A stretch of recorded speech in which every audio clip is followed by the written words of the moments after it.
Going into this season now, do you think something that could happen in the NFL, like we saw with the NBA recently, in terms of a player boycott or a player standout? And I asked specifically with someone like Richard Sherman here in the Bay Area, is very outspoken with the 49ers. Could you see something happening in the NFL like that?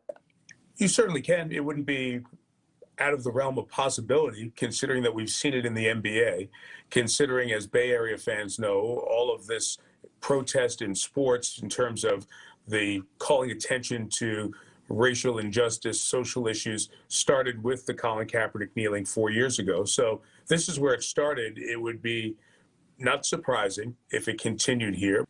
This is such a heavy time for all of us in this country. Mm-hmm. Can the players respond? There's so much emotion in this country. Can they turn that around and play football? It seems so trivial almost.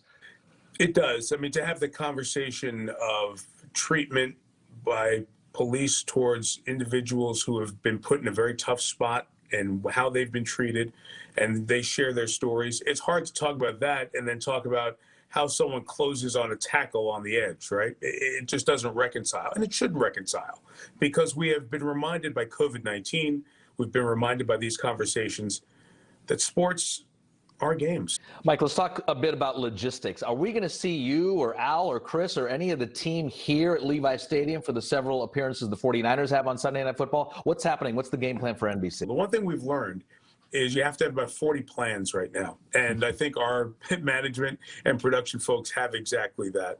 We'll be doing our Football Night in America show at 4 o'clock every Sunday afternoon from our studio in Connecticut, where our NBC Sports headquarters are.